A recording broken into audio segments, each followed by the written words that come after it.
Welcome back to the channel, and welcome back to another edition of the Spurs Chat podcast, where, of course, Leicester City have just battered Tottenham Hotspur at the King Power Stadium 4-1. It was a fantastic performance last week against the champions Manchester City, and this is probably the worst performance of the season so far. I've got three very special guests to talk about the game today. Let's introduce them. We've got Gareth McGuinness, all the way from Northern Ireland. Gareth, how are you? Been better, Chris. Been better. Terrible record on this show, of course. I think I was counting up today. It's like six. Like the last 7 shows, I've only lost 6. So it's just don't help me out anymore, honestly. Oh, miserable.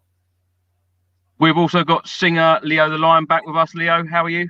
What's up, mate? You all right? Hold on, let me just clean my screen. It's a bit clearer now. It was a bit blurry. All the pain. Even my laptop was crying watching that game. So, yeah, I'm all right. I'm alive. Well, lovely to have you back. And we've also got singer James Black with us. James, how are you doing? Yeah, terrible. Yeah, awful. that was disgraceful. Yeah.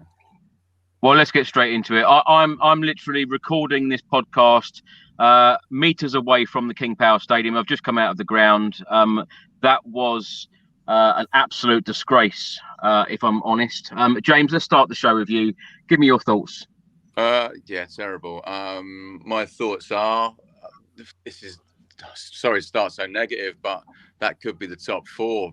Forget about the top 4. That defence display was just terrible. I think it's like a championship defence of 4-star Davis, Dyer, Tanganga, Sanchez coming on. I think these are championship players, the way that they're playing. I think our strike force have got them out of jail quite a lot. I know we've got clean sheets the last bit, but yeah, I think it's all about the FA Cup now, and hopefully Woolwich not winning the league. That's the season for me now, because that was terrible. James, how on earth can we beat the champions 1 week and then literally a week later a performance like that today?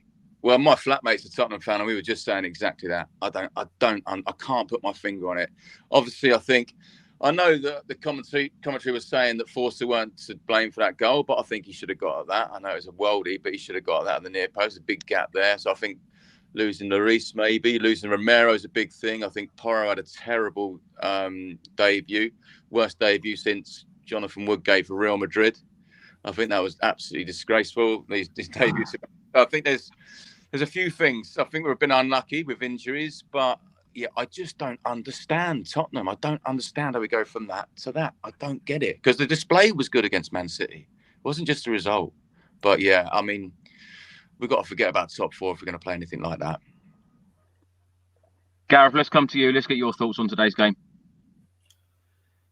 Where do we start, Chris? Absolute disaster we got off to a good start, obviously. Actually looked okay first 10-15 minutes. But as soon as the first goal went done, we just absolutely crumbled. Conceding that goal right on the stroke of half time. I think Conte said before, when we concede second goals, we just seem to crumble. And that was a sucker punch. And in the end, 4-1, it could have been 5-6. You know, that's the only thing that's bad enough at 4-1, but it could have been really painful. And like you said there, it's hard to put your finger on why we can beat Man City. And look, we looked watertight last week at the back. We didn't really look like conceding. Like, there was that one Mahrez chance last week at the crossbar. Apart from that, don't remember City really creating anything. We looked really good at the back. You know, we made that tactical switch with Dyer, seemed to be dropping into the middle. They stopped us getting outnumbered. But the same problems occurred today. We were outnumbered in midfield. That's happened far too many times this season. And I was watching one of your shows a few weeks back, and there was an Italian fellow on, Spurs fan. I don't know what's his name again. Sorry, Simone. And he was saying that one of Conte's biggest weaknesses is he doesn't adapt. He's not an adaptable manager. You know, he's seen today with it, the 75 minutes was gone before he made a change. He's very much got plan A, and if plan A doesn't work, he doesn't really know how to fix it. And that's a big worry, that the same formation keeps getting played, same players, regardless of mistakes. I know today Romero was a big miss, but you can't lose one player and be completely, you know, a different team. And if you think about last week, you know, that performance against Man City last week, you could have put on a tape from the year before. It was exactly the same. City, we shut them out. They don't create much chances. We got a goal in the counter attack, although this time it was a mistake from I think it was Rodri played a poor pass on. So that was a flash in the pan, Chris. Today was a big test for us. I thought today was a massive game in terms of where we were at. If we could win today, and could that build us up for the rest of the season? But it was just more of the same. I've been very outspoken before about the manager. We'll come on to that, I'm sure, at some stage. But Chris, I don't know where we're going as a club. Conte's been here now, 13, 14, 15 months, and we're still an absolute shambles at the back. Doesn't matter what team plays. We were absolutely slitting Lloris over the last few weeks. And sometimes you don't realise what you have until it's gone. Forrester's absolutely miles off Lloris. We need better than Lloris. But as James said about the first goal, it was a good strike, but it's right in the middle of the goal. He's had it well, but a half decent keeper saves that. But it's no excuse for what happened. I think people are being harsh on Porro. It's his first game. He needs a bye ball. It's hard to judge a player in one game. If we judge Steven Bergwijn in one game, he scored a goal against Man City, and he didn't really do much for us apart from that game against Leicester last year. So I wouldn't judge a player in one game. But the likes of Dyer, Sanchez, who come on, Davis again, the same players making the same mistakes all the time, Chris. And tactically today, it was all wrong. We were caught out so many times. And I just don't believe this formation suits the players. We might get away with it for one game, but 2 games. But as the season goes on, it's been found out so many times. Leo, let's come to you. Let's get your thoughts on today's 4-1 defeat.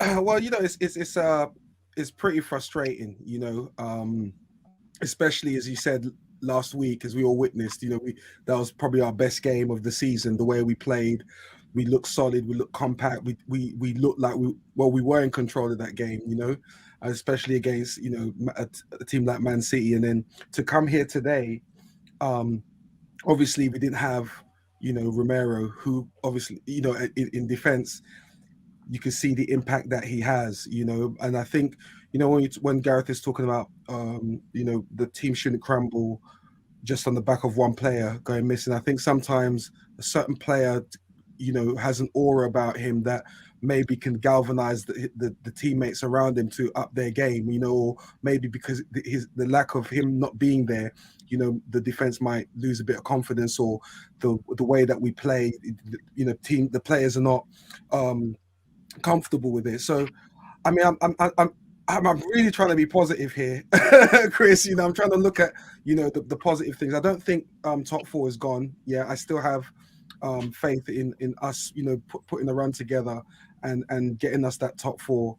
I just feel like it's really frustrating because when we lose players like Romero, Lloris, who I'm not really.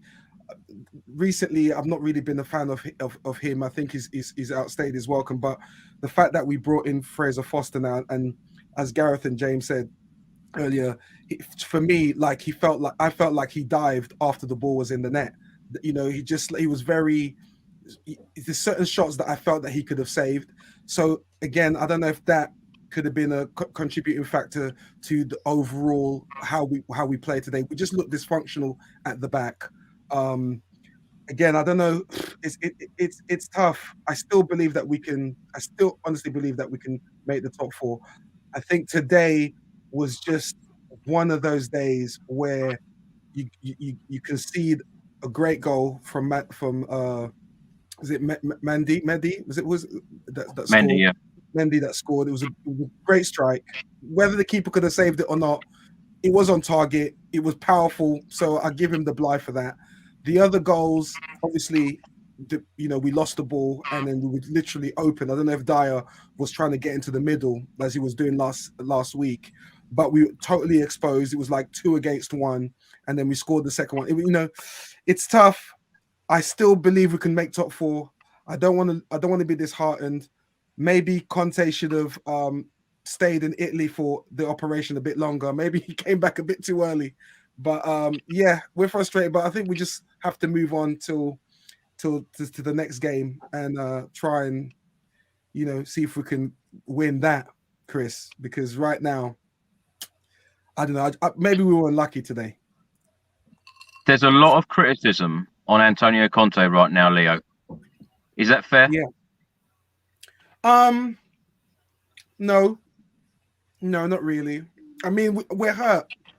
I understand we're hurt. I think when we as Spurs fans, when we Danny, you be quiet. We'll talk at the end of the season. I think with Spurs fans, people like Danny especially, I think we are what's the word I can say? I feel like knee-jerk reactions. Yeah, knee-jerk reactions. I feel like our expectations are a bit too much for the team that we are on, the position that we're in. Conte has just come in, and I know he's been here a season and a bit now, but we've got to take into consideration the conditions in which he came in, the teams that the players that he inherited, the fact that we were coming off the COVID pandemic and situations like that. Plus the fact that we're not a Chelsea, we're not a Inter Milan, we're not a top team, a winning team. We're Spurs, okay? And so yes, we've got a great winner in Conte, but we have to give him time. We have to give him the windows, the opportunities for him to fully bring in the players that he feels can do the job for him. Because this is not a Conte team. This is not yet a Conte team. Because a Spurs team needs to have depth, and we don't have depth. Look what we got in today. We got Tanganga coming in today. You know, we have Fraser Foster coming in today. We have players like Simon Davis, who for me is a squad player. But for us to have the consistency and challenge, we need quality players as backup that we can bring in when the likes of the first team Romero is not there. So I know I can understand why Spurs fans want to criticize Conte and say maybe, you know, tactically he's not able to change during the games. But again, we have to understand who he is, the fact that he is a winner. We have to give him time. We have to give Spurs a bit more time. And I think we should start judging and criticizing maybe the second season, the third season, if he does stay. I think that's when we can start saying, okay, you know, we've given you guys an opportunity to do what we expect you to do, and you've not done it. But to come in now, you know, like I said, with these conditions of Conte's coming, and to start criticizing a serial winner when we're Spurs, it's a bit disrespectful, you know. And so I think just to jump on to you, I think what makes it very difficult as well today is that, so like I coach myself, and I remember one time I was I'll give you a bit of background. I was actually sick for a game, and one of the parents stepped in and took the team, and they beat the team that was top of the league, and they beat them quite well. And I thought next game, I don't know why I just felt this myself, and it's probably something that's relevant to this conversation is Conte would have felt pressure coming on today because we played so well last week, and that he wasn't on the touchline, and therefore he comes back in today and we've had our worst performance. So I just reflecting on what I felt serious pressure that day. We actually lost the game too. But Gareth, am I better off out of the picture? So I think people that are criticizing Conte shouldn't just look at today because he was missing last week and he was back today. I mean, I've been like Alex's comment here. If you watch some of the shows I've been on here, I've been very critical of Conte this season. But I wouldn't be reading too much into the fact that he was missing last week and he was back today. I think there's bigger issues than that. It just looks bad because of what happened today and what happened last week. But do you think Conte would have set the team? Sorry, go ahead. But Gareth, do you think like with Conte having the experience that he has is going to feel that pressure? Because if he plays in big games, there's finals that he's played in, there's bigger games that have more pressure that he's played in. And this, I don't think the fact that we beat Man City and he's coming to Leicester is that much of a pressure for a manager of that experience that's going to crumble. To be honest with you, every game for a manager's pressure. Obviously, there's different levels of pressure, but you be nervous before every game. You want to win. You want to go out there and you automatically think if we have a bad day, especially when like, all right, we got a good result last week and we beat Fulham and we've been on a wee bit of a run. But, you know, things haven't been going that well. There's a lot of stuff going on in the background. You know, Levy's comments this week about stuff. So there's a lot of uncertainty around us at the minute in terms of where we're going, who's going to be the coach next year, you know, what kind of money is going to be available. So, and the fact that we played so well last week and he wasn't here, I thought it brought added pressure to him personally. Now, we don't know. I'm only speculating. I don't know Conte personally. So, but from a manager's point of view, albeit on a very low level compared to what Conte's dealing with. You feel pressure every game, and especially if you've been away for missing for a game and you come back, and the teams play well, you do feel more pressure. And the fact that it went so wrong today, I think that's why a lot of fans. I mean, there's people writing here, let Delaney take over. I mean, that's just completely, that's madness because Conte would have had a big hand on how the team set up last week. Yes, he was in the country, but Delaney's his right hand man. So they're all in it together. They all have the same ideas. All right, they'll disagree in certain things, but they all have the same idea. They're working with the players in the training pitch. So I wouldn't be reading too much on if Conte gets sacked next week, if Delaney took over, we've won every game. That's not going to happen. So I think people just need to be careful in terms of reading too much on the one game today. Fair enough if you're judging Conte over a longer period, but I wouldn't just judge him on one game today and the fact that he's been missing. But the biggest worry for me is looking at him. He doesn't look healthy, and that's not obviously he's had that operation. But mentally, I don't think he's right because we still know more about his contract. What if he's going to be here next year? That's got to be filtering through to the players.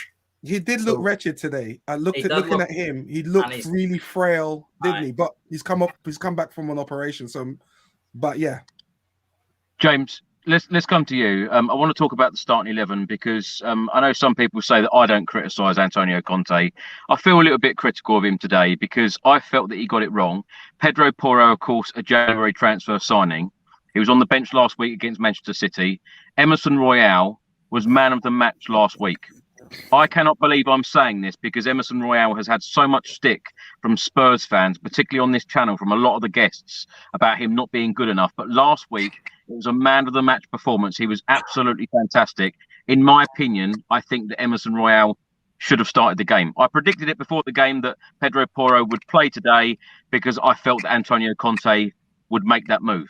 I also don't agree with Tanganga playing above Davinson Sanchez. Now, let's talk about the starting 11. Forster in goal, the back three of Tanganga, Dyer and Davis, the wing backs of Porro and Perisic, in midfield, Bentancur and Højbjerg, and then the front three of Kulusevski, Kane and Son. On the sub-bench today, Lucas, Austin, Sanchez, Lenglet, Emerson Royale, Skip, Sarr, Danjuma and Richarlison. James, what do you think of the starting 11 today? I guess my first point is, if we're going to be really, really honest with ourselves, each Spurs fan, how many of us went, oh, great, Porro's starting, being really honest when he saw his name? Yes, Emerson was fantastic, and he was the match before as well, but before that was atrocious. So I would imagine the majority of Spurs fans were happy to see Porro there, even though Emerson got man of the match, because we all wanted him through the window. Having said that, he was terrible. I know we can't judge him straight away. Like it's really harsh to judge him on that, throwing him in the deep end like that, especially probably again the pressure of how good Emerson Royale has been the last few games, and he'd be aware of that. So that position itself, I think Conte was damned if he does, damned if he don't, if I'm honest. Yeah, I do believe he's had the pressure that Gareth mentioned. I do believe that Stellini did a great job, but again, I reckon he put a lot of say into that lineup, to be honest with you. I also think, I think that back line, if Conte is a winner, right? He is a winner at different clubs, but has he had a worse defence than Davis, Dyer, Tanganga, Forster? No. He's never had a worse defence than that. So can we blame him when Conte's system is all about that defence and we're going to get being strong? And that defence is not far off a championship defence. I went through the table just before I come on. And I thought, which one of these teams would have that for? I know we've had the injuries, but which one of these teams would have that defence? None. So as much as I do blame, I think Conte's to blame as well. I think he got it wrong. It played out that he got it wrong. He should have played Real for how well Porro played. I probably would agree with you on Sanchez over Tanganga as well, to be honest. What Tanganga was atrocious, and I would rather have seen Sanchez. But having saying that, I'd rather see Sanchez. He's not a top 4. Is he a top 6? He's not even a top 10 defender for me. He's not a Premier League. Sometimes when he plays, I'm thinking should even be playing, or should even be a professional footballer. There was a time in the game where the ball came through and he just fell on the floor. Yeah, he slipped over, and he done it before, didn't he? That's what he does every. These are one-offs, but I still does the head believe thing. that like the head slip.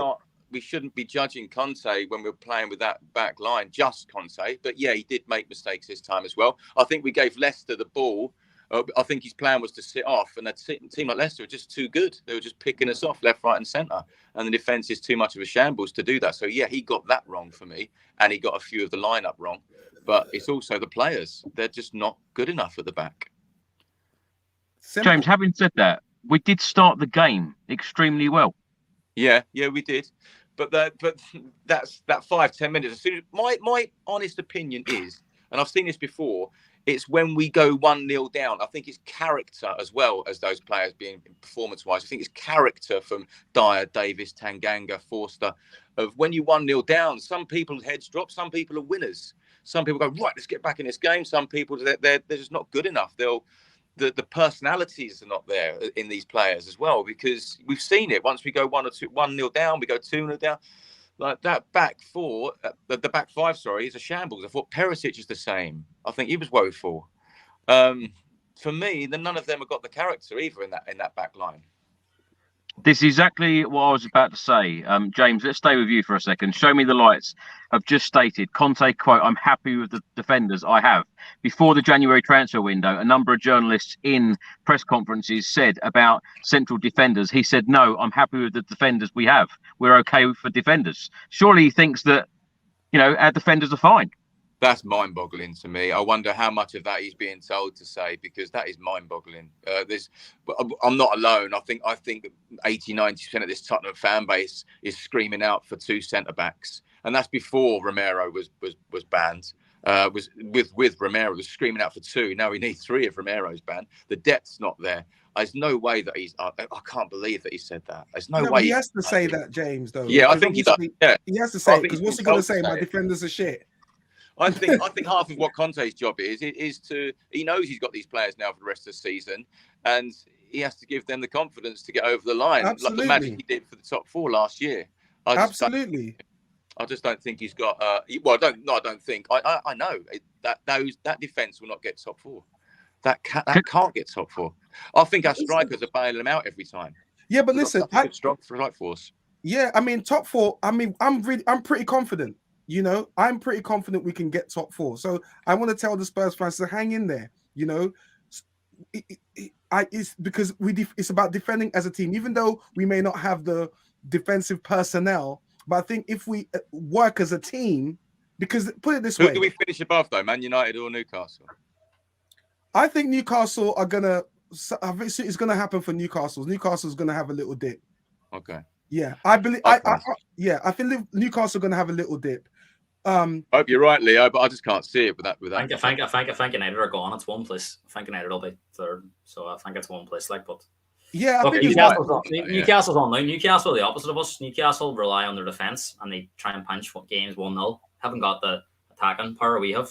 I get it, but it comes to the business side soon, and I think look. Like Conte is gonna realize that we had a shit game today. There's no doubt about that. But if we don't have the players, we had worse players last season than we do this season, right? And we were able to catch top four because we played. For some reason, he galvanized the team to go on a run. We've defended that as a team, and we've shown that we can do that by how we played against Man City last week. Okay, so yes, players like Tanganga's come in. He hasn't played for God knows how long. So that's going to be, we might as well class, he's not going to come and play a 9 out of 10 when you've not played for God knows how long. We've got Porro that came in. This is his first game for Spurs. He's not played in the Premiership for ages. I get it. Then we've got Fraser Foster. He's not started for Spurs. So that's something fresh. You know what I'm saying? Romero's not there. So yeah, I understand we've got the problems, but the depth isn't there for top four. I mean, every team's going to get injuries. Yeah, the depth is not there for top four, but it's not like we're going to stick with Tanganga throughout the rest of the season. It's not Romero is out for the rest of the season. He's going to come back. I agree with Chris regarding talking about Emerson. For me, he was man of the match last week. He should have started today. I was happy to see Porro. I'm not gonna lie, I agree with you, James. I was happy to see Porro, but I kind of tuned in a bit later, and then I thought that it was Porro playing on the right, and maybe Conte had moved Emerson to the center, or he was playing a different formation, because I agree with Chris. He deserved to be in to start this game. Emerson deserved to start this game. Conte got that wrong. Definitely. Conte got that wrong. Right. So maybe, I don't know if it was pressure, but maybe he should have said, Porro, listen, I can't bring you in. Remember, Emerson had a blinder last week, so you can understand why you're not going to start. Maybe I'll bring you in when we're 3-1 up or whatever. Bournemouth 1-0. Newcastle getting beat. Hey, top 4. I told you we'd get it. Well, it's not over yet. Spurs were 1 up. Yeah, that's true. Today, so we don't know. But trust me, we're going to get top 4. I hope you're right, Leo. We're going to get top 4. Right. Gareth, let's come to you. Same question on team selection. Were you surprised by Conte's starting 11 today? I was surprised Porro played. I thought Emerson would play. I know you were saying you expected Porro to come on, but I thought because he had such a good game last week, he would have stayed on. But whether that's enough to justify what happened today. I mean, if he was playing the way he won the game, so much went wrong, Chris. I don't think it would have mattered.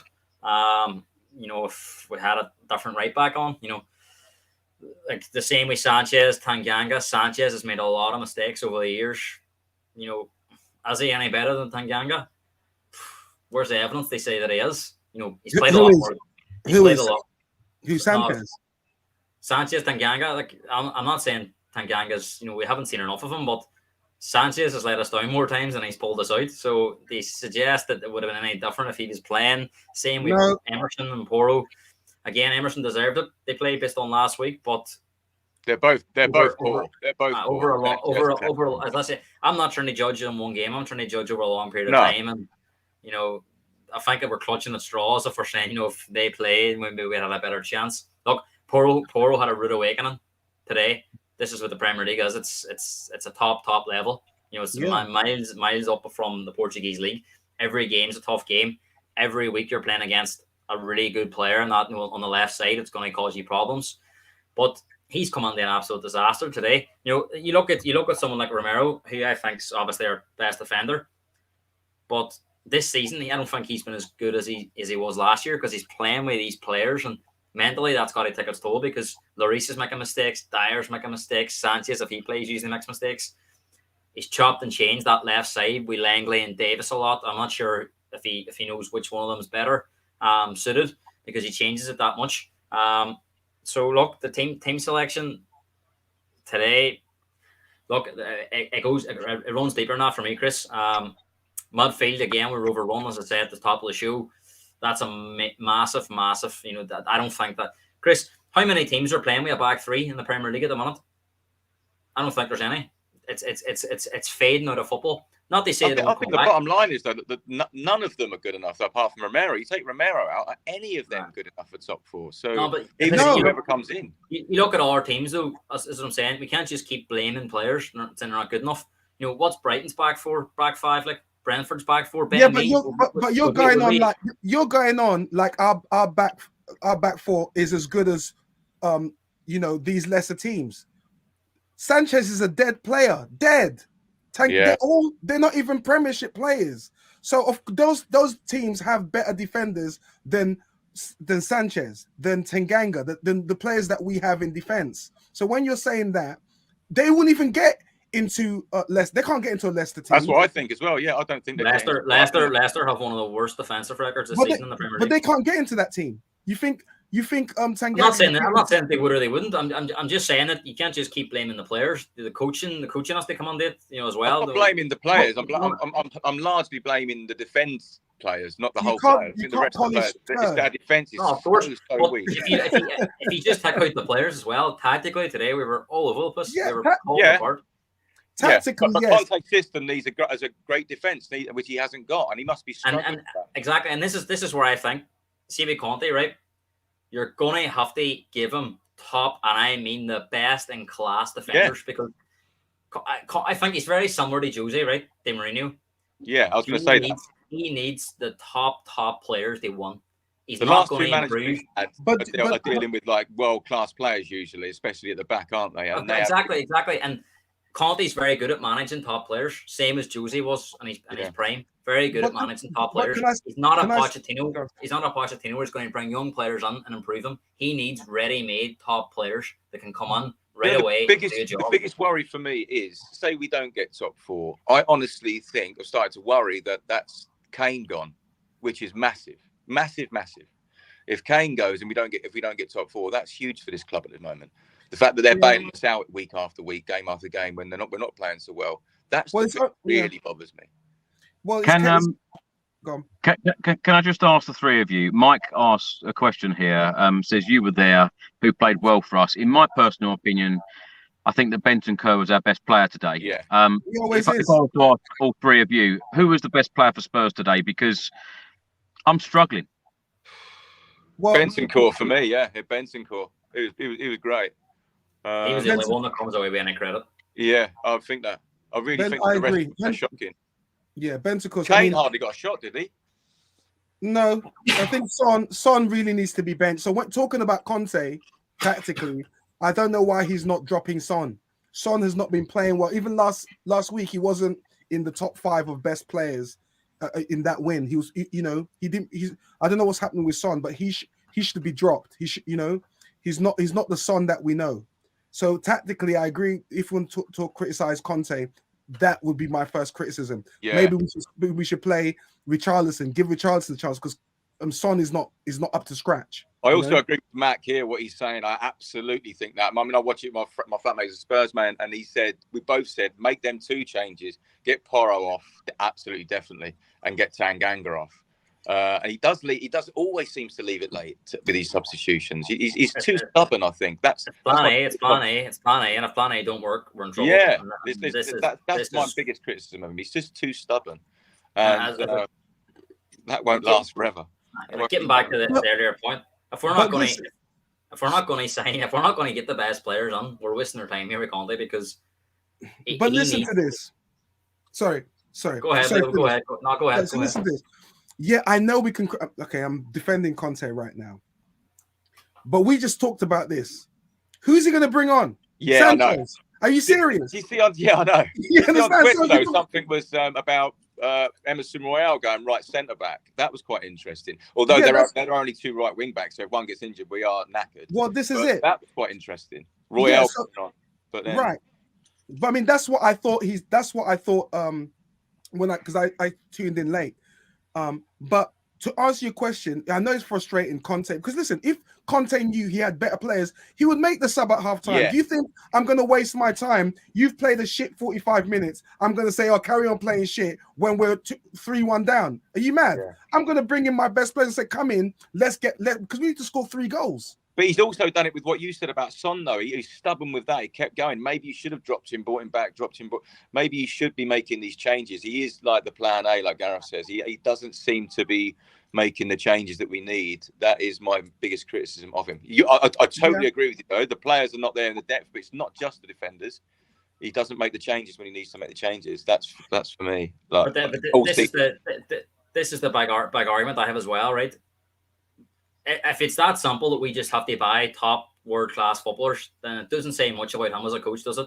But look at Pep. Look at all the greats. Look at Pep. That's all he does. If you look at it, but he improves players too. He doesn't, but he improves players too. Like, name me one player that's been asked for pre-Conte that's improved. You can't improve dead players like Sanchez. You can't improve these players. So it's not like, listen, Pep went in there. He's got he coached Barcelona, coached Real Madrid, did all these with players on tap, the top players on tap, players that you can improve, but they come in at this level. You're asking Conte to bring players who are down here to try and be up here. He's not working with the same tools. Okay, and I agree with you, because when these top managers go into these clubs, they're going to the best clubs. They're going to the Man Uniteds. They're going to the Real Madrids. They're going to the Barcelonas. They're going to the Man Cities with all the money and all the access to the top players. And so they're not going to buy a Sanchez. They're not going to be there dealing with the. I mean, not saying Porro's not is shit, but look at the players that they're talking about. They're going for the elite players. They're Mbappe's. They're in line with that. We can't attract an Mbappe. So all these top managers are always going to demand the best players. That's why Man City can slot in this player left, right, and centre. But it's strange that he's come out and said he's happy. The thing that I find very strange is that he come out and said he's happy with his defence. I know he has to say that. He has to say it. The PR thing. I know he has to. Of course. But that's still strange things for him to say because it puts pressure on himself. If you think about it though, he signed Porro, he signed Perisic, he signed Langley. So yeah, he's signed Perisic. He signed Perisic. But again, you know, it's like, and I feel like I'm defending him. I feel like I'm defending, but I am, but I'm not, but I am. Okay. We're Spurs. Right. And I think we have to appreciate that we're Spurs. Right. We've not won anything in God knows how long. And I know a lot of Spurs fans are going to be Leo. Oh, he's bringing negative. But I just want to try and bring some balance here. Right. It's not like we're there dangling in 10th place, dangling in you know, not fighting for top 4. We're still competing at a decent level, you know, based on who we are as a team. Okay, so Conte needs time. Spurs fans need a little bit of patience. I feel your pain. Trust me, I feel the pain too. I'm frustrated.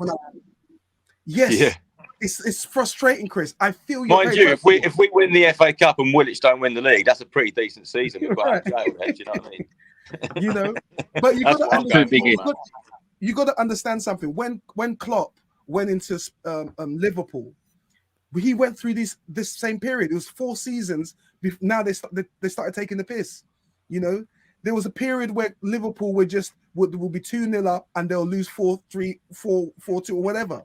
But we can't just expect the team to just change overnight, just like that, because we've got a manager. We still have to get rid of certain players that are stinking out the club. Yeah, but it's also the displays this. I mean, we've all felt this pain. It's also the displays this season. When Leicester were at Tottenham, but obviously we watched the home game, they were all over us again. I know we smashed them, but they were all over us. That first half, they did exactly the same as they've done again, but this time they got the goals. It's the displays that worry me a bit more than the results. So even though we have been at the start of the season, we were flying quite a lot of results. People were not flying with performances. And that is always going to, there's not long before that gets unraveled. And that's what concerns me. And the fact of not getting top 4 and Kane leaving is the biggest worry for me at the minute. Gareth, let's come to you. Chris writes on screen now, with 4 at the back, Leicester don't score 2 of those goals. And Stephen writes, we had 2 decisions to make, Sanchez or Tanganga, Porro or Emerson Royale. He deserved to start. Sanchez is way better than Tanganga. Serious, poor selection. Are you still behind Conte? Well, you know my feelings on the manager. I don't think I don't think we're improving as a team. I think we're going backwards. To be honest, I know we had a good end of last season, but other than that, the style of play, the way we're playing, constantly on the back foot. It don't really matter who we play. I think Preston was the only game I've seen recently where we've been on the front foot. Every other team has more possession, usually more chances. I don't enjoy watching us, Chris. You know, I watch our teams. I don't. This style of play, it's similar to Mourinho. I just think it's outdated, Chris. I don't see any other teams playing this way anymore. The back 3, back 5. It's usually they call it a back 3, but it is a back 5. You know, constantly outnumbered in midfield. We rely on Harry Kane to do a lot. And Son's bang into form. He had a decent game last week. Done well against Preston, but apart from that, you could count in one hand how many times he's produced this season. Kulusevski wasn't out of it today at all. We lack pace, Chris, as well. See, for how we play, we don't really have the legs that we used to have on the counter attack. I think that's an argument. Can I ask, Gareth? Normally, you know, you could get 1, 2, 3, 4 players not play that well in a game. It was the whole team today. Why the whole team? Every team can have really bad days. You know, you look at Liverpool the last few weeks, they've been in a similar position. They've had really bad defeats, losing 3-0, where every player's off it. If this was to continue, if we really play, it's West Ham next week, isn't it? West Ham. You know, if we really lose badly to West Ham next week, that will be a big worry. Isn't it? I think the likes of Kane, Bentancur, Højbjerg, Kulusevski to a certain extent, they can get passes because they don't usually perform like that. But our players have been continually performing poor. You know, Richarlison sat on the bench there. I just don't. I mean, he signed him, but we haven't. I know he's been injured, but he didn't really get a look in today. 75 minutes before he comes on, 3-1 down. It's a lot to ask of a player. So I don't know whether it's a case of does Conte really believe that he's better than what's out there. Personally, for the money we paid for him, Chris, I think there probably was better players out there. But he's a Conte type of player. He's aggressive. He's big, strong. You know, you look at our teams; they go down a different route, more technical players. I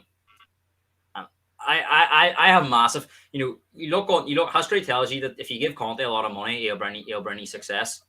But based on what I've seen, I would have serious reservations, Chris, about giving this man a lot of money, because the type of player, he's not going to change. He's going to play the same way no matter what players he has. It's going to be backs to the wall football, counter attack, and try and win games, be a strong defense, and be clinical up front. And I'm just not sure. I'm just not sure that's the way forward anymore. It was massive years ago under the likes of Conte at our clubs, Mourinho, Rafa Benitez to a certain extent when he was at Liverpool. But you look at Pep, you look at Klopp, you even look at Arteta at Arsenal now. No one's playing this way anymore, Chris. It's very much front foot football. We a 4 at the back, 2 holding midfielders, 3 sort of technical players on behind a striker. And, all these clubs are having success. Liverpool this year's had a massive drop-off. I think they're going through a phase which we had, although we didn't have the success under Pochettino. They haven't refreshed their squad. Players have got older.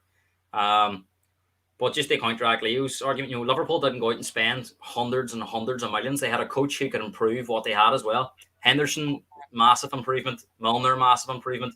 Matip, he signed Andy Robertson for $8 million. Developed Trent from the youth. It's not about going out and spending massive amounts of money. It's about getting the right coach on, Chris. And if he wants a player, you go and get the player for him. Yeah, but they spent 80 million and got what's his face. But they sold Coutinho. They sold Coutinho to fund that. If you look at Liverpool's net spend, they don't spend a lot of money. It's sell, they buy. But the other thing is, these managers have been given a lot of time, though. These managers have been given but like 6 years. Yeah, but the problem you have there is Conte's history tells you he doesn't stick around for 4 years. I know. But that's he's very much one now. That's the aim, isn't it? I think Levy said as well. The thing and if you look at it, exactly, and you look at Harry Kane, 29, Son, 30. These players aren't going to be around for 3 or 4 years. So that's what makes me think, Chris. And look, this contract, we're middle of February now next week. The contract still hasn't been signed. At all points, they even leaving at the end of the season anyway. So we've spoke about this before. Do you think he'll be here next year? I don't think he will be. But it's about and if he isn't here, it's about getting the right manager, and that's going to Levy's words this week tells you everything, Chris. We're not going to go out and spend 300-400 million. We're not Chelsea. We're not Man City. We're going to very much be. We might have to sell, they buy, and we might have a budget of 70-80 million. That's going to be it.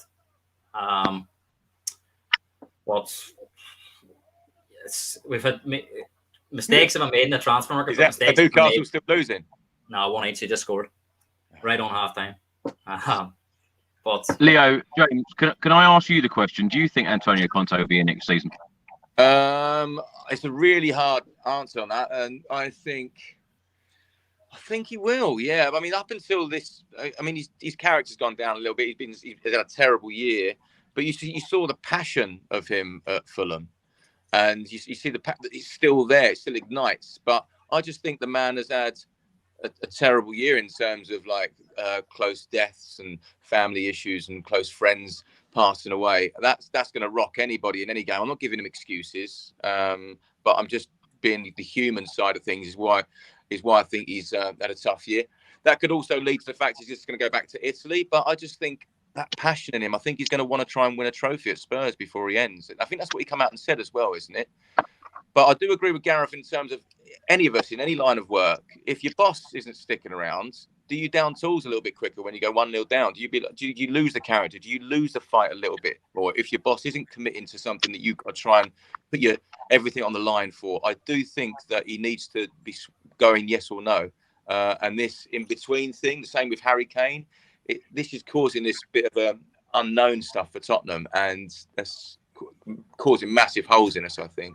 And the other thing is, if we don't get top 4 and Man United do get top 4, that's huge for where Kane goes next season. And I'm going back. And the orphan as well is right. See when people say about backing him, all right, he's probably not been backed with huge amounts of money, but he has been backed to a certain.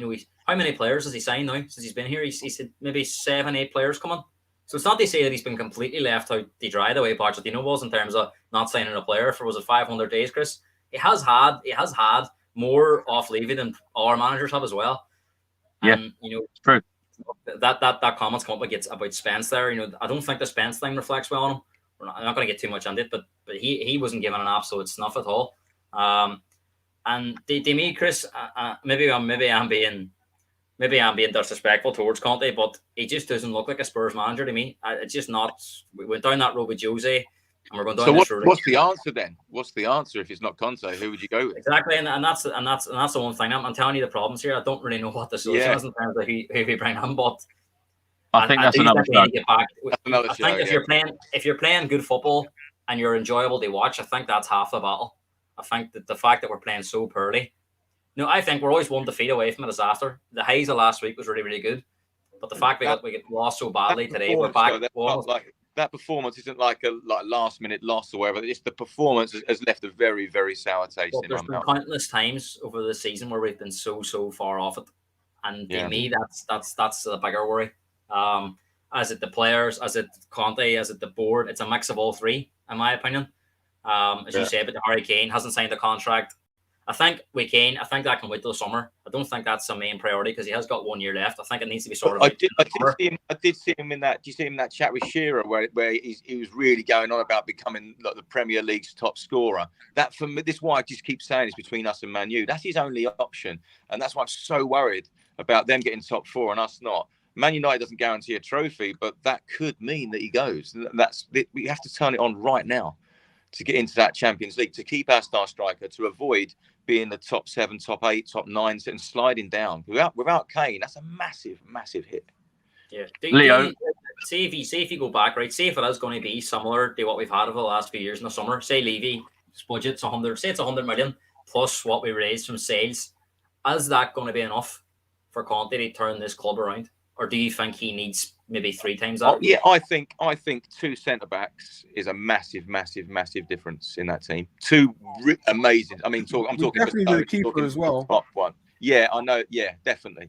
But 2 top centre backs would be huge. Yeah, because I think that midfield is good. I think that midfield's top 4 in terms of Bentancur. I like the Vikings, to be honest. I think his performances and what he puts in, and that front 3 is world class when you've got a defence back there. So I think we're 2 defenders away from being a really good team, but it's not having them 2 defenders. I think someone commented earlier, Chris, that right hand side. That's exactly right. So you had Porro and Tanganga, not used to playing each other. We're playing like schoolboys down there. They've clearly targeted that. Other teams can look at weaknesses, and it's our defence. So yeah, I do think we're 2 real good defenders away from it. I can't Leo, yeah, go ahead. Just a quick yes or no. Do you think Antonio Conte will be our manager next season?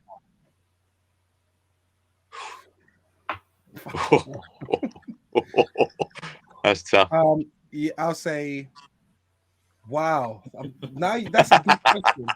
I was gonna say yes, but then I was thinking, okay, if he's gonna say yes, what type of contract is he gonna sign? Would that be an 1 year extension, or would it be a 2 year? Because 1 year is really nothing. No. So it's tough. Asked me this last week, I would have said yeah. Now, I don't know. Leo, to be honest, right? Say he wants to stay and we finish 6th, don't want any trophies. Mm-hmm. To me, that's a massive failure. We did spend a lot of money in the summer, so based on that, I think people are judging Conte on his reputation. And, fair enough that he has got a massive reputation. He can't take away what he's won at our clubs. But it was the same with Mourinho with me. I only judge on what the manager does for my club. I don't care what he did at Chelsea. I don't care what he did under Milan. I judge on what I've seen at Spurs. But Mourinho got us into the final, but got sacked. So we could have won that, and then your argument would be changed. Conte last season got us into the top 4. When we were 7th or 8th. So yeah, I mean, that's what good managers do. Like at the end of the day, no matter how rubbish the team is, Mourinho got us into a final, and he had the potential for us to win something, and then he got sacked. So if we're going to blame someone, are we going to blame Levy for that decision? maybe you could have won. It could be changed the whole color of situations. So I'm not. Again, I agree with you, James. I agree with you, Gareth. Conte has to take some responsibility for sure.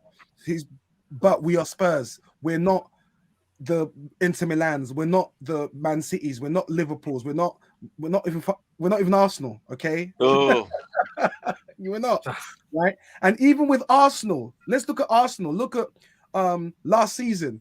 If Arteta got sacked, no one will be saying anything. They were dreadful. And they were saying Kroenke out, weren't you? The best bit about tonight was Exactly. Brentford equaliser. That's the best bit about tonight.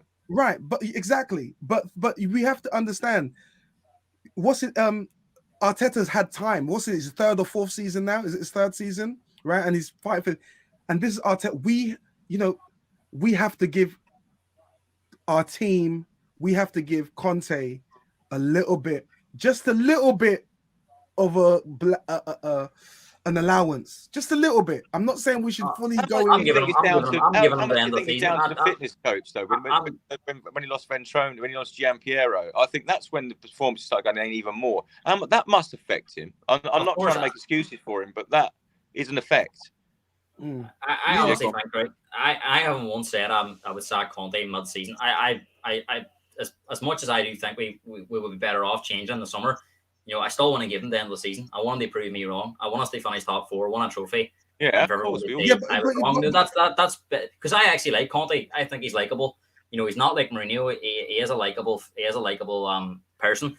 And I do agree with you, James. I think he's had a tough time of it. He's lost friends. He's had surgery, and maybe he just hasn't got the health for this job right now as well. That could be an R factor, because like over the last 4 or 5 weeks, like he hasn't been running around the touchline as much.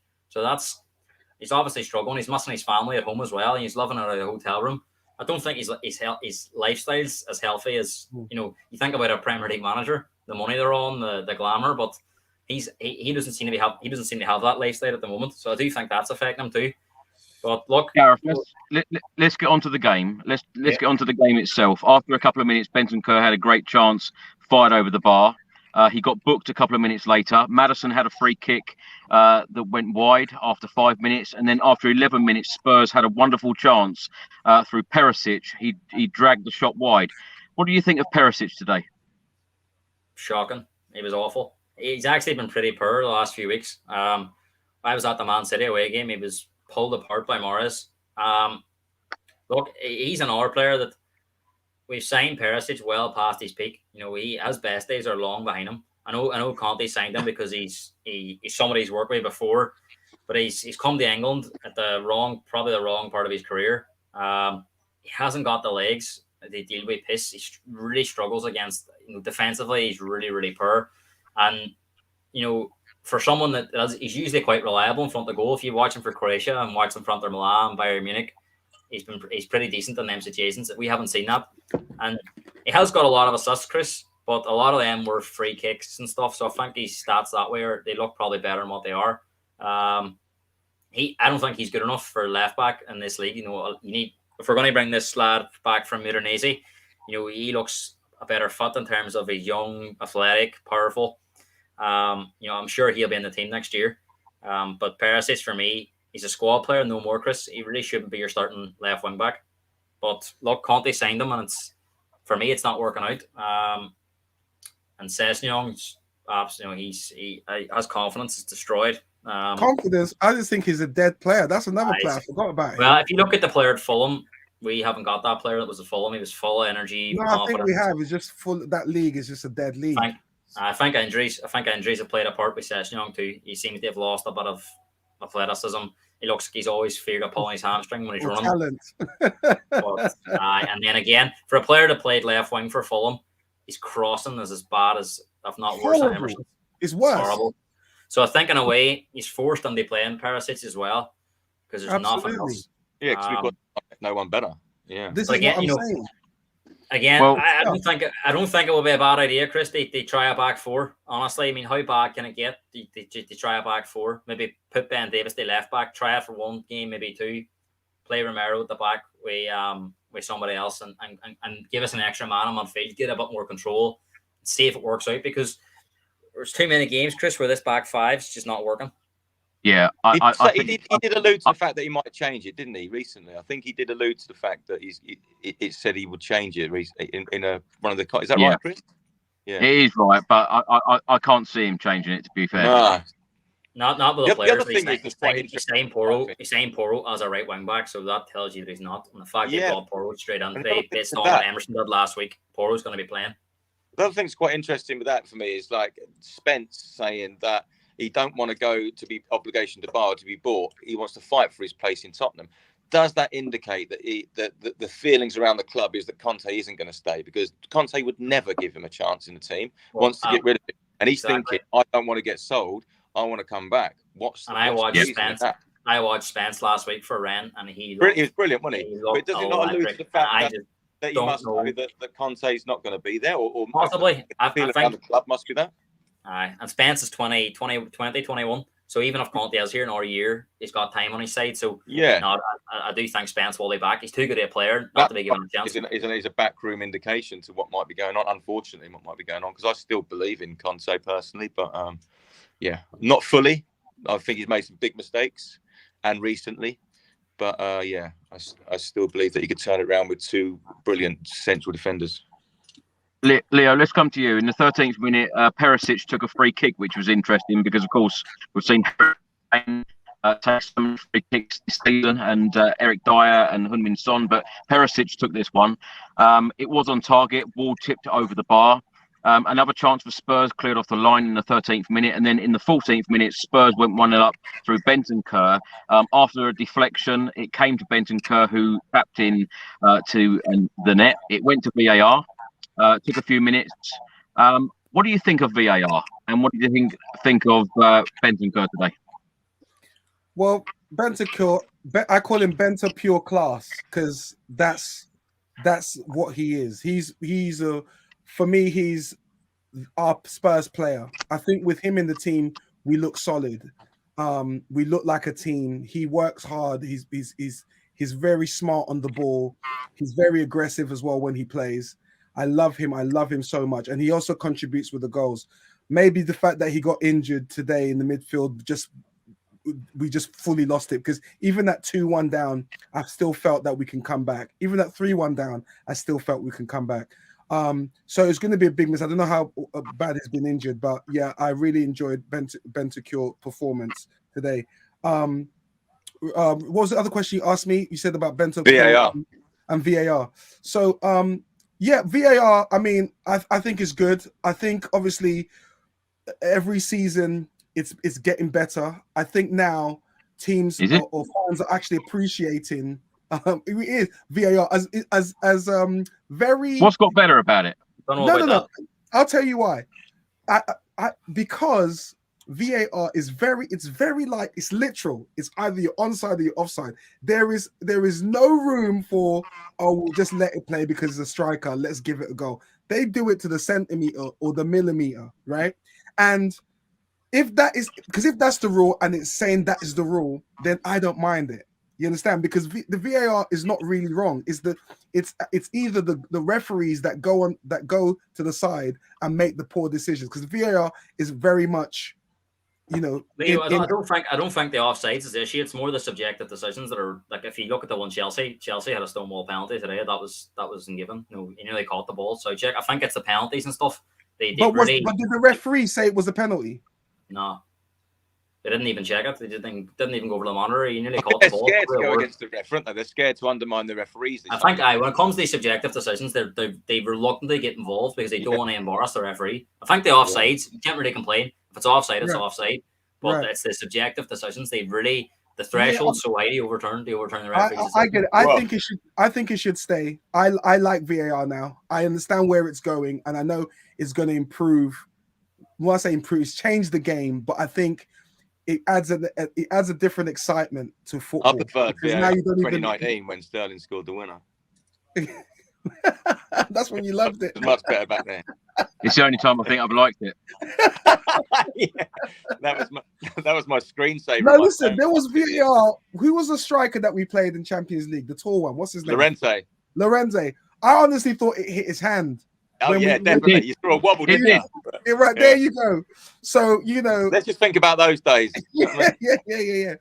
But VAR, I like it. I want it to stay. I think it will get better. It's still in the teething process. It's still finding out what it needs to do, how it needs to work. But yeah, we've benefited from it. There was a game, I think a couple of seasons ago. I don't know how who was playing Southampton? Who was the Dyer handball? No, it was this guy was Newcastle. Who's a striker for Southampton? He's now moved to Villa, I think, or whatever. Danny Ings, yeah, he was clearly onside. Like I was like, mate, and VAR did the red thing as offside. I was like, what? And I think obviously he didn't score. They scrubbed it off. But yeah, I think VAR is good. To answer your question, Chris, yeah, I like VAR. And Bentancur class was my player. If he's injured now, we're fucked. Yeah. James, let's come to you. Jerome writes on screen, are you guys surprised? Same thing last season, win against City, lose the next game, nothing has changed, still inconsistent. Are you surprised as a Spurs fan? Because I'll tell you what, the feelings that all of us Tottenham fans have, we're such on a high. We're up here. Yeah. And then literally the next week, I know I asked this right at the start of the show, but the frustration that all of us Spurs fans feel from week to week, like you up there, you're down there. Do you think that any other supporters of any other clubs feel the way that we do? No, not at all, actually. And I think it's at least it's not boring. But is it Spursy, something like that? Obviously you don't choose your club. Your club chooses you. You can't change your club once you've got your club. Sorry, you do choose your club. You can't change your club. But yeah, no, I'm not surprised. But I must admit, every Tottenham fan at the start of the game, I think we thought we were going to win that. Surely, yeah. After that Man City performance, we thought we were going to win that. And I'm the same as Leo, like at 2-1, 3-1. I've just got this about me thinking, oh yeah, it'd be 3-2. It's going to be 3-3. Even when the 4-1 was disallowed, I was thinking, right, this is it now. It's going to be 3-3. Yeah. But that's the life of a Tottenham fan. And you look back at that performance, and it probably deserved to be about 7-1 the way that we played.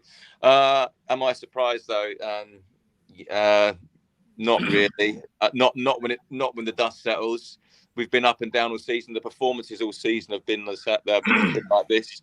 I think Conte done a miracle getting us in the top four end of last season. Not really surprised, unfortunately. I wish I was.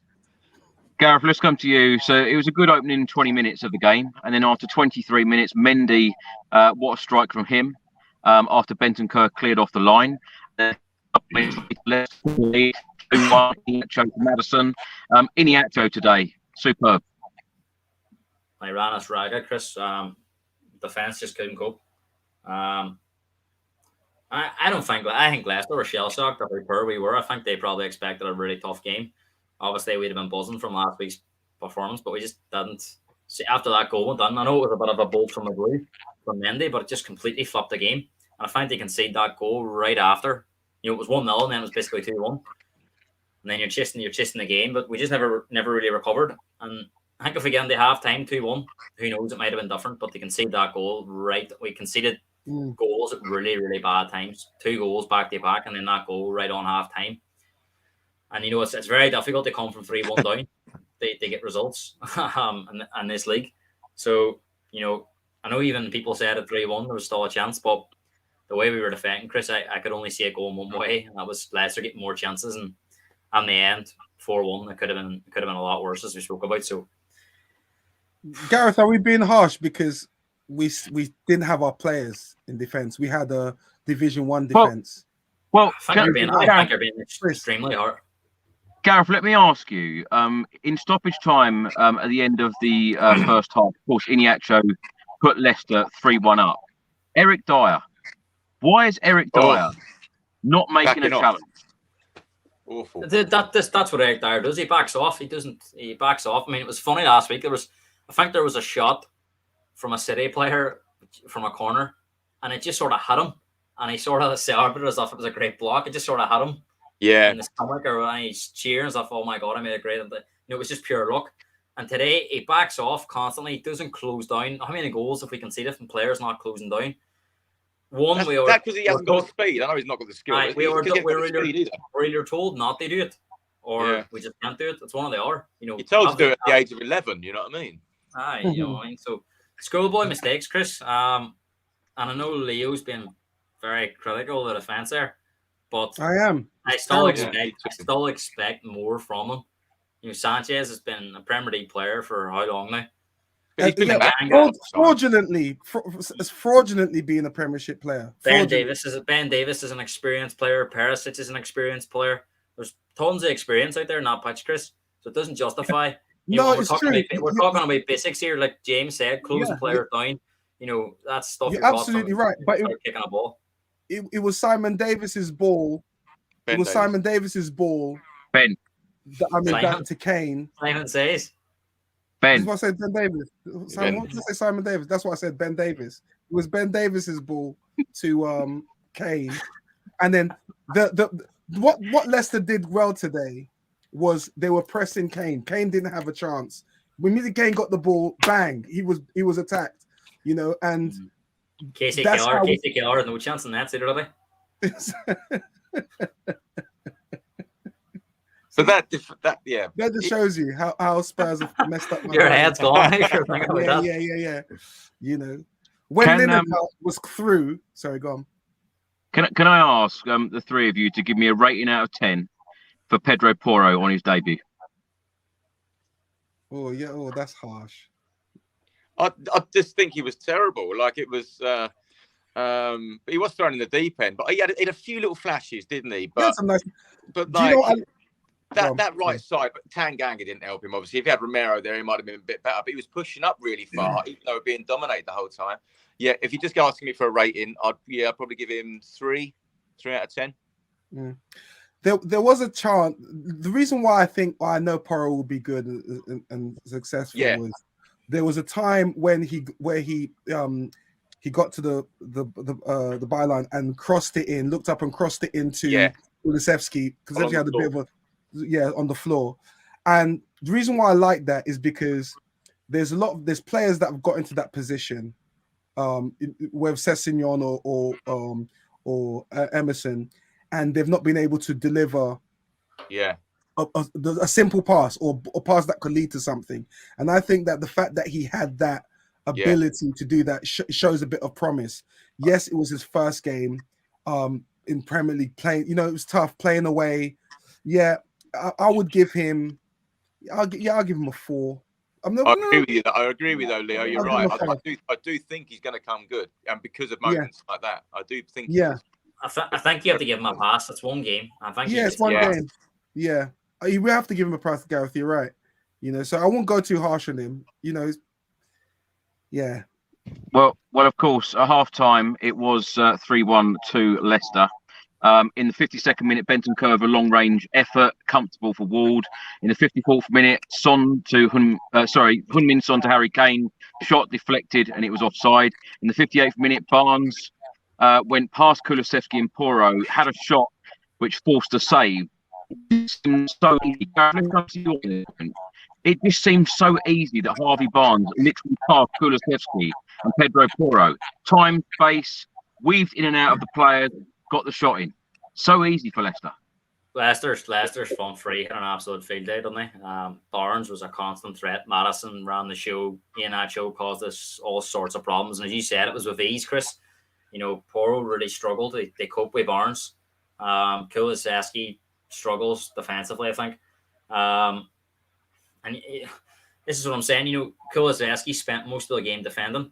Son spent most of the game having to run back. You know, we're not getting the best out of these attacking players, Chris. You know, Kane's, you know, if it wasn't for Kane, like, where would we be this season? He's performing, you know, week in, week out. Doesn't have a great game today, but again, the whole team let him down, didn't it? So he played that wonderful pass in the first half.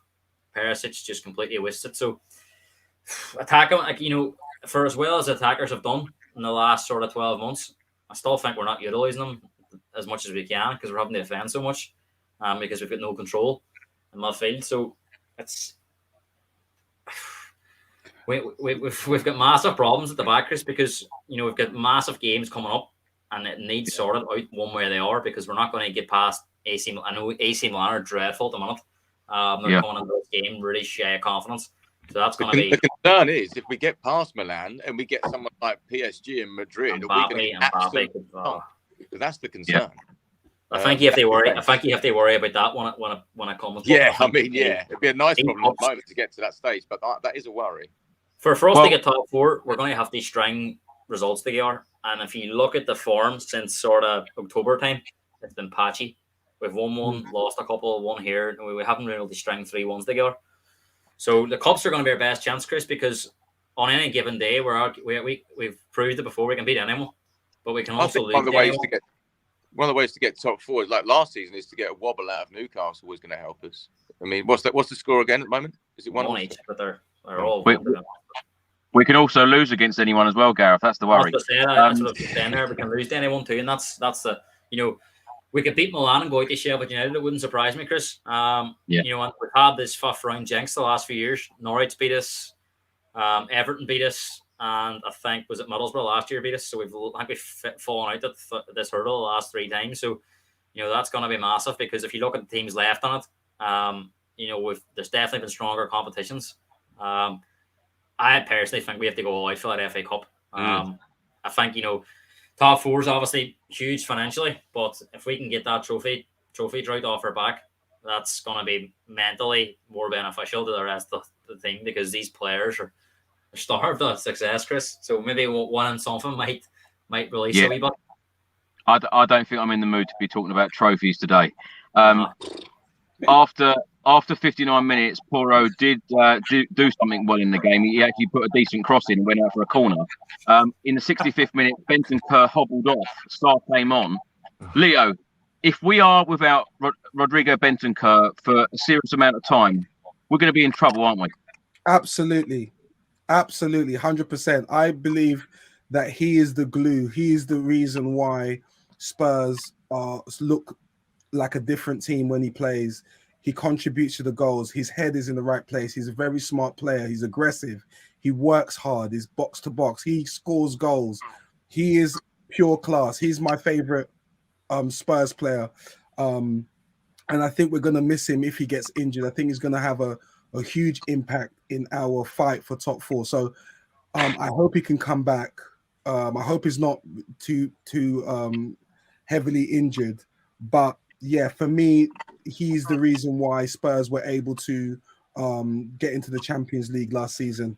And I hope that he can come back to at least, give the team a lift because, like I said, the options that we don't have the strength in depth. And the players that are going to come in are not the ones that are going to be able to contribute goals. Like, who else do we have in midfield? They don't really bring in the goals like Bentancur. Sarr, isn't it? Tell me, does anyone know if Bissouma's going to be fit for Tuesday now? Yeah, I think so. Yeah, he's out for a few weeks, isn't he, Bissouma? So that means no Bissouma, no Højbjerg, no Bentancur in the middle. Bissouma will be out for some time, Gareth. He's just had surgery. And Højbjerg's suspended, am I right? For Milan? Well, that's a massive worry if we're going on with Skip and Sarr. I mean, surely he's got to find a way to put 3 on my feet for that game because this is Milan may be bad, but they're experienced players. San Siro, it's a massive game. They have young players who Skip and Sarr haven't had a lot of top level experience. No. James, go on. James, let's come to you. In the 69th minute, a cross came in from the left-hand side. Iniacho, completely unmarked, headed wide. A minute later, Harvey Barnes put the ball in the net. It went to VAR. Fortunately for us, it was ruled off for offside. What did you make of those chances? Because it seemed to be that Leicester had chance after chance after chance in that second half. People were leaving the stadium by that point. 69, 70 minutes, people rushed out. See, that's the first bit. Is like our support has just been absolutely incredible away from home this season in the face of terrible performances. And I was still hearing them singing at 3-1 down. And I was thinking, we've just got the best fan base in the world that go to these games. And they're putting up with these performances and still singing like that. So to hear that they're leaving, then we really have broken the back there. I'm the same as the guys who are leaving. It was just at that point, I switched over to become a Brentford fan for 10 minutes, for the last 10 minutes, to hope they held on to 1-1. And I haven't done that for about 3 or 4 years when Tottenham have been playing. I've been watching every minute. So I switched over as well for a bit and was going in between. So yeah, we were just being torn apart, and I was sick of seeing it. Well, in the 75th minute, Perisic came off, Porro come off, Tanganga came off, Richarlison, Emerson, and Sanchez all come on. In the 76th minute, Eric Dyer had a free kick, hit the wall. 79th minute, Kulusevski come on, Danjuma come on. Sorry, Kulusevski come off, Danjuma come on. In the 81st minute, Harvey Barnes scored a goal, putting Leicester 4-1 up. Gareth, do you want to talk us through that goal? Well, it's painful, isn't it, Chris? But it was just far too easy again, and we were getting caught out. You know, I only seen it going one way that second. As you're reading out some of the chances we had, they weren't really chances at all. We never really looked like scoring a second goal. And I was really just happy. I was looking for the whistle. I see as soon as the first Barnes goal was disallowed. At that stage, I was just thinking, let's get out of here 3-1. Don't make it 4, 5, 6, because they were just hitting us on the break, and just going past us like we were players, like they were mannequins. And this is the thing, Chris. Leicester have been struggling this season. You know, that I did not see this type of result coming. I know they had a good result last week against Villa. The Villa kind of gifted them goals, kind of like we did today. Leicester were there for the taking. We have a decent record at Leicester. They've a leaky defence, so I did expect goals. But if you had asked me before the game what did I think was going to happen, I did not see Leicester winning the way they did 3 so easy. I mean, that's their easiest one of the season. But I think at that stage, Chris, our heads were gone and confidence was away. The only hope is, Chris, that maybe they were thinking, right, the game's gone. Let's focus. Their head was in Milan, and you know, if we can go to Milan and get a result, maybe things will look a lot better on Tuesday. But this is a massive few weeks coming up. If we get the 7th of March, Chris, and we're out of the FA Cup and out of the Champions League, it's going to be a painful 2 months, because the board's going to come under massive pressure. I don't think, and I know why a lot of fans are doing it, Chris. They're talking no protest before the games. I'm not sure that's healthy. I think you can possibly with the end of the season. You know, and if we're out of every trophy, that's probably the time to do it. I think at the minute it's creating a lot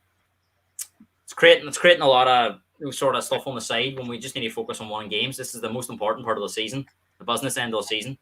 So that could probably get put on the back burner for now. But as I said, fans have a right to go every week. They can choose how they want to vent their frustration. But how often the protests get answered in football? You know, we've seen Arsenal for years have been protesting against their owners. Man United have been protesting against their owners.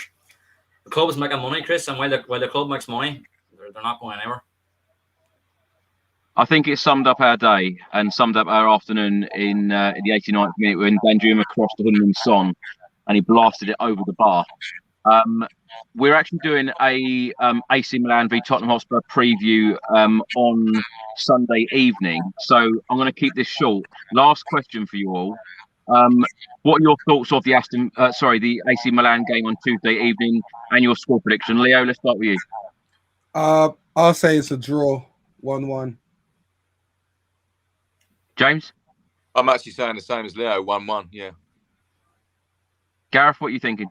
I was pretty confident before today I bit Milan, because I've watched Milan the last few weeks. They try and get a look at them, and they look like a team that's in disarray. So look, maybe it's a good time to play them. But I think that the problem with the midfield could be an issue. I think if we get a 1-1 draw or any type of draw, it'll be a massive result. So look, fingers crossed. I'm going to go for. Do you know what? I think we might win still, and I'm not usually positive, but I do think Milan they're in a very bad state. So I think we might nick it 1-0. Leo, thanks so much for joining me this evening. Please tell everyone where they can find you on social media and what you're up to in the next few weeks. I'm going to be crying at this loss, so that's what I'm going to be doing. But you can find me, my Instagram, Leo the Liongram. Just hit me up. Let's talk shit.